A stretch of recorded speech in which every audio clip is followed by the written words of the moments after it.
A very warm welcome to NEWSFEED on this 30th day of October 2022. You're just in time for the lunchtime news. We have so much lined up for you. Remember, you can always interact with us on our social media platforms indicated at the bottom of your screen. My name is Moige William. I trust you are doing well. Welcome to the broadcast. Now to our top story this afternoon. Wiper Party leader Kalonzo Musyoka has assured supporters of the Azimio One Kenya that the coalition is keen on coming up with a shadow cabinet in order to put Ruto's government in check. Kalonzo also lauded the Wiper brigade in Ukambani for delivering a maximum number of elective posts, hence making Wiper one of the major parliamentary parties in the country. Musyoka was speaking during the send-off of Francisco Ndusia, who was his close friend and key political ally at Mboro village in Mwingi Central Sub-County, Kitui County. Maze wale mmevaa kofia kwa heshima ya ibada hii tutoe na tumpatie heshima zake huyu mama ambaye yesterday nilikuona unaongea mambo ya taxation. Ati unataka mama mboga alipe tax. Unataka boda boda alipe tax. Na wewe ulisema wewe ndio utapatia pesa. Sasa you want to raise 3 trillion shillings from these asolas. Mr. President, I want to urge you, please, instead of talking about collecting tax from asolas, lower taxation. Yes. Lower taxation from 16% to 10%. Nimetangaza hata nikiwa pande wa Kisumu na Homa Bay, nadhani ndugu Raila amerudi, Azimio tutakuwa na shadow cabinet. Tutakuwa na mawaziri. Tutakuwa na mawaziri wa kuandama hao wengine. Na sio kwa ubaya. This is how we nurture our democracy. We love this nation so much. And we have no time to beat about the bush about anything. We'll call a spade, and not a big spoon. Well, moving on, the tourism sector in the coastal region is set to improve as the holiday season approaches. Already, majority of hotels have started recording an increase in bookings, with other related businesses experiencing an increase of clients. Our reporter Petronila Goren with the details. In the years 2020 and 2021, the tourism sector was tremendously affected by the COVID-19 pandemic, with majority of hotels closing down and hundreds of employees losing jobs. However, this year the trend is set to change. Going by the feedback from the stakeholders in the industry, already various hotels along the Kenyan coastal line have started recording bookings for the December holidays. Kusema kweli, mahoteli mingi zimeanza kupata business. Hata sasa kupata hoteli for hiyo kutoka 21st December mpaka January inakuwa ngumu. Tena hoteli zimekuwa na confidence. Watu wanakuja wanabook siku 4, siku 5. Hoteli mingi wanaweka minimum of 5 days kubook na watu wanakuja. Tulikaa sana nyumbani, watu wengi kama sisi tulikaa almost 2-3 months bila kazi. Lakini sasa tunashukuru, at least kazi imeanza kupik. Stakeholders in the industry have also come up with a strategy of how to strengthen and boost tourism between Kenya and Uganda in a bid to leverage and build a strong partnership and bilateral tourism trade between the Kenyan coast and Uganda. When we start with the two countries and grow the tourism arrivals, then it will be easier for us to cooperate at the wider East African community level. At the same time, other businesses depending on tourism are also expected to witness an increase in profits as a result of tourists flocking to the coastal city for the holidays. At least pia watalii wakiingia, tunaona kama sisi pia biashara zetu zinaendelea kupanuka. Manake ndio hao watu tunaotegemea kwa sasa kutuinua juu. Matarajio ni makubwa na tunaomba Mungu kila kitu iende venye tunatarajia. Cause biashara hii mwezi tunaelekea, biashara pia zinafunguka. And pia kama vile rais mwenyewe alisema, port itarudishwa Mombasa. Tuna matarajio makubwa sana tunapoelekea huu msimu. However, business people in Mombasa have called out on the national government to actualize its manifesto of uplifting small and medium enterprises. Serikali ijaribu kusupport wanabiashara ndogo wasikandamize sana. I think hiyo ndio inaweza saidia. Petronila Gorin for TV47 in Mombasa County. Thank you, Petronila. And Kenyans have been urged to double their efforts in the uptake of the National Health Insurance Fund NHIF medical cover as a means of dealing with heavy medical bills. According to Dr. Catherine Nyongesa and health stakeholders, medical bills remain the heaviest threat to the economic well-being of average Kenyans, hence the need for NHIF uptake. Dr. Nyongesa was speaking during a get-together function organized by cancer survivors at the Texas Cancer Center in Nairobi to create awareness of this disease.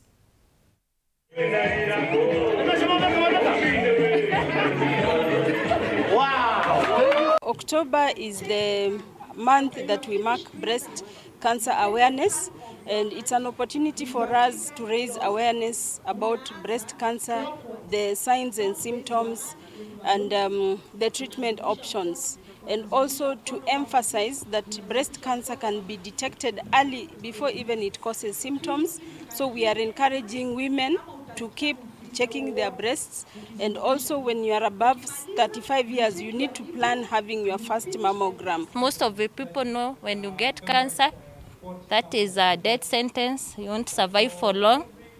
But for me, I've been able to deal with that, and I know we all live once, and our lives lies on the hand of God.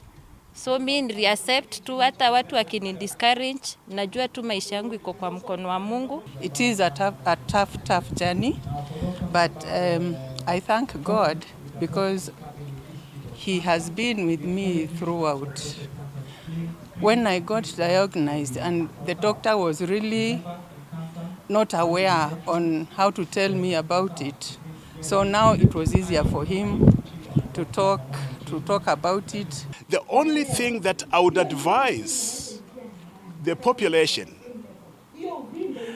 more so men, don't take things for granted. Create time should you feel anything happening in your body. Don't take it for granted. And still in matters health, professionals in the country have been urged to seek for proper ways of dealing with stress and mental illness that has been rampant among Kenyans. This is after it was revealed that Kenyans doing professional jobs suffer a lot and decide to use local ways of releasing stress, such as excessive drinking. Speaking during the just concluded engineers conference held in Kisumu, Victoria Wamboi, a clinical psychologist at Chiromo Hospital, said mental health illness will be reduced in the country once we overcome stigma which blocks the affected ones from visiting health centers to know their mental health conditions.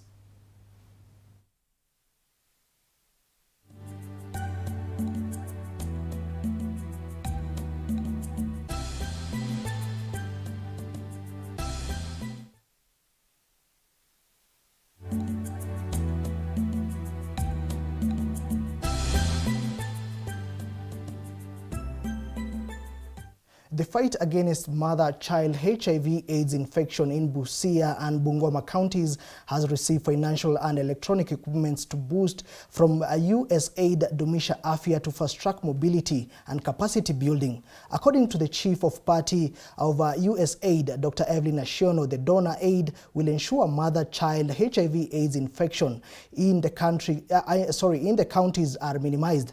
Dr. Jane Rose Ambuchi, Busia County Director of Medical Services, applauded the efforts made by USAID, sentiments echoed by Busia County Assembly Speaker Engineer Frederick Odilo. USAID Dumisha Afya, our goal is to make sure we are moving towards elimination of mother-to-child transmission. And that means our goal is to move to less than 2%. And actually from the true story that is told today and from the testimony, you can see from the services, the uptake, the clients were able to take up the services. The transmission is less than 2%, 1.6% as the director has said. And that is where our goal is now to work more with the community. The main challenge right now is making sure that you are moving the ANC coverage to more than 90%. We want to move away from paper-based records to EMR records.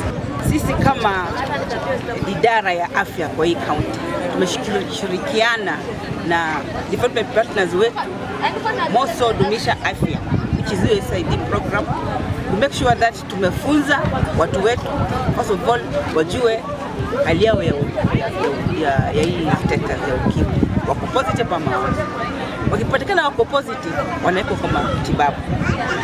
Pia us as a government, we've come to show our commitment as Busia County to ensure that we play part in this program.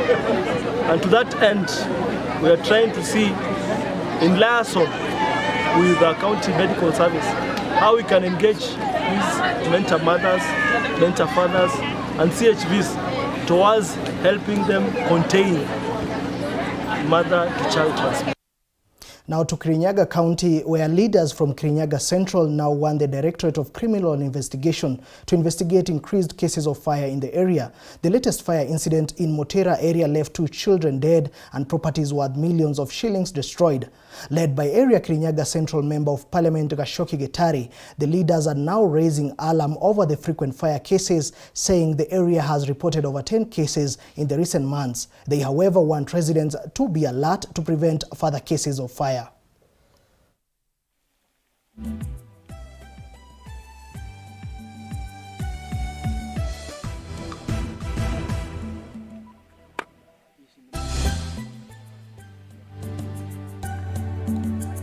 Vile vyombo vya usalama ambao wanafanya uchunguzi, especially DCI, tunataka wafanye utafiti na watuambie ni kwa sababu gani hii moto ikatokea na ni kwa sababu gani tukapoteza maisha ya watoto wachanga ambao walikuwa na tumaini kukua watu wa maana katika familia na hata katika nchi yetu.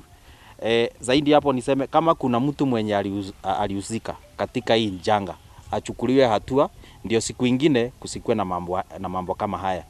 Tena niambie watu wetu, wacha tukue waangalifu sana sana hii wakati ya hili janga, sababu ni wakati ya ukame.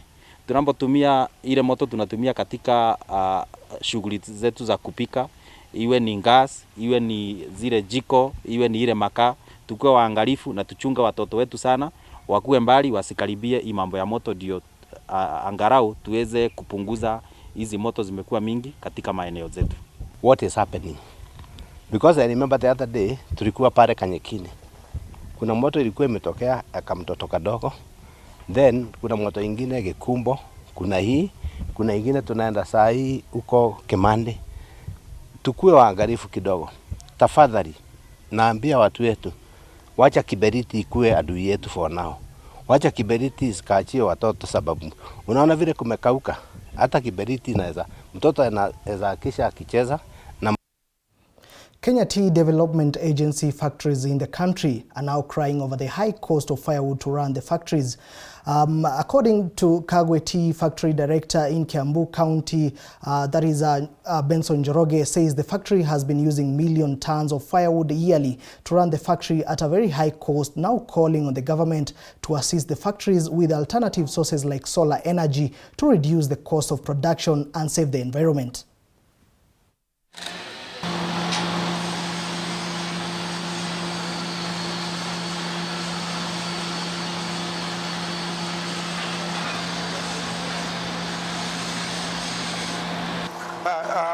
Kwa matumizi ya kuni, tunaona zile kuni ambayo tunatumia, tuna gharama ambayo ni kama milioni 50 kwa mwaka.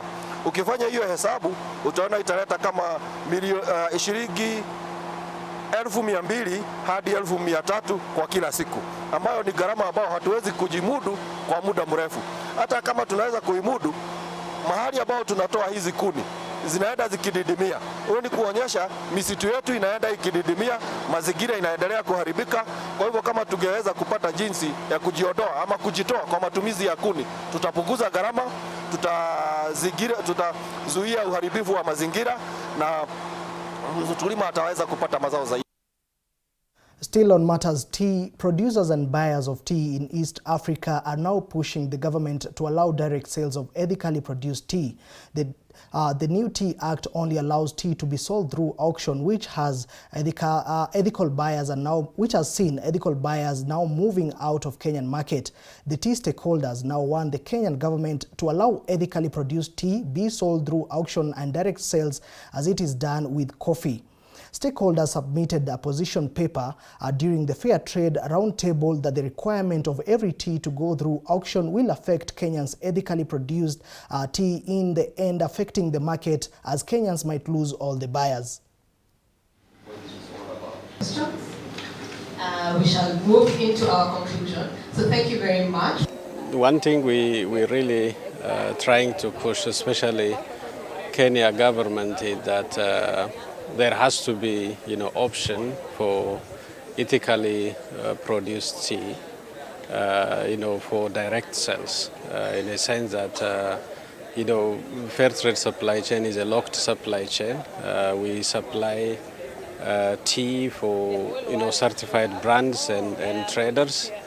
So when the new act, introduced, the new Tea Act, it forces every tea to go through auction, which limit the direct sales, and our ethical buyers are moving out of Kenya market and going the neighboring countries. Farmers will benefit economically and socially through the premium and the good sales that come with fair trade, which they invest in socio, economic and environment activities. And President William Ruto is currently attending a Thanksgiving service in Kandara in Murang'a County. The president was welcomed by Murang'a Governor Irungu Kang'ata, among other leaders. The head of state has been attending Thanksgiving services in various counties since he was sworn in as the 5th president of Kenya. Let's cross over to Murang'a and listen in. Happy to report all the scholars who transited to the university, Murang'a County supported them to join university because he told us about bottom up. We went to all best day school in each sub-county together with members of the county assembly supporting all young day scholars who joined the university, and we want to assure the people of Murang'a that is what is called bottom-up, and we shall continue with that program going forward. The second issue, Your Excellency, we are now partnering with an NGO to start giving our children in ECD free uji to incentivize class attendance. We are happy to report already that program is in 6 wards. God willing, next week we shall now roll out in about another 10 wards. And by the time we are ending the year, we should have done in all schools so that we ensure every child in Murang'a County does not fail to attend ECD because of lack of something to eat or drink. Your Excellency, today we are rolling out a program, a partnership between Murang'a and NHIF. We are going to give out free NHIF cards to 20,000 households. Your Excellency, we signed an MOU with that entity on Monday. That package is special because not only will those 20,000 households get the normal NHIF benefits, but it has some unique covers. Number one, those households will enjoy dental cover, it will enjoy optical cover, and for the first time, the 20,000 households will enjoy what we call last expense insurance, meaning if any person, for one reason or another, passes on in a household, they'll be getting 100,000 from that scheme. And therefore, we would urge you probably talk to some of the institutions that superintend devolution, particularly the Office of the Control Budget, to enable us roll out that program as soon as possible because it would assist the people of Murang'a. Finally, Your Excellency, we want to give you a guarantee. You have one pet project called the housing project. We are ready to give you land in Murang'a to roll out housing project. Here, there is land that was ceded back to the county, 1,400 acres, which is right here at a town called Mackenzie. Once you roll out your housing project. From Murang'a County to matters judiciary. The judiciary has warned politicians against giving false promises to their supporters about resolving land issues that require legal procedures. Environment and Lands Court Justice Lady Justice Millicent Odeni says that the land is an emotive issue in the coast region and the country at large, and stated that people invade private land during elections and that such moves are perpetrated by politicians. Issue here all over the country. So during elections, you find that people invade private land. And sometimes it is perpetrated by the same people who want to defend their rights.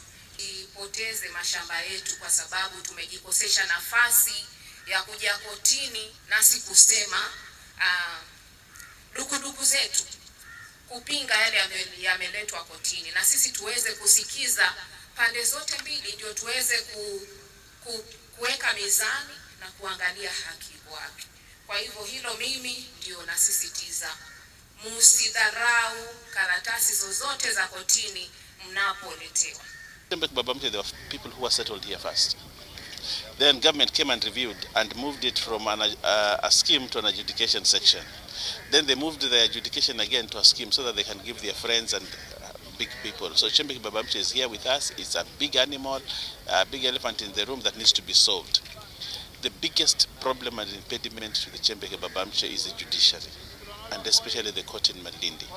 I have said, and I'm on record to say, even in Parliament, that no local ever has won a case in Chembeke Babamche. No local.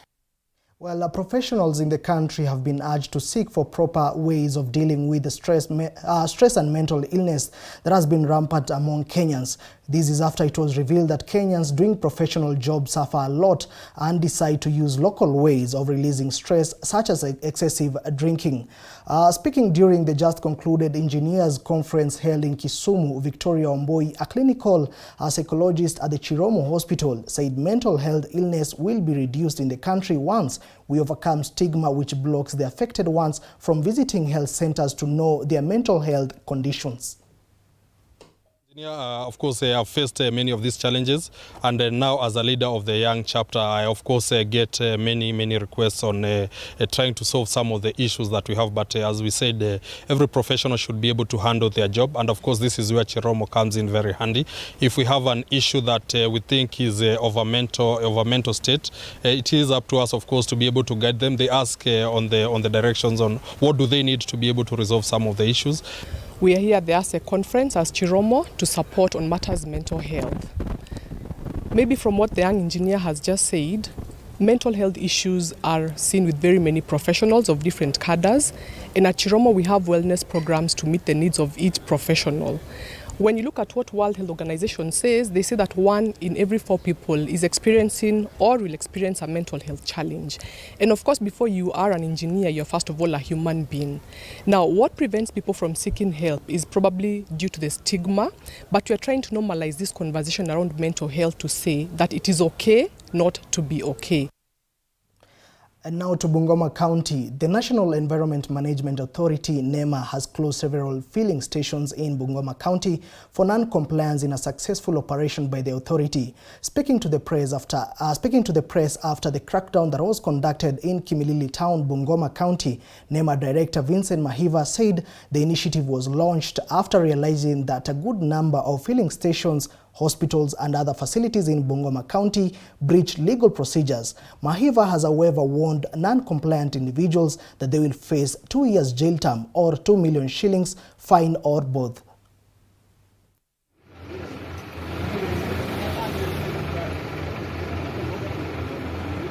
Tumeweza kuangalia several facilities in Kimilili, na hizi facilities ni kama zile ambazo zinahusika na uuzaji wa mafuta, those are petrol stations.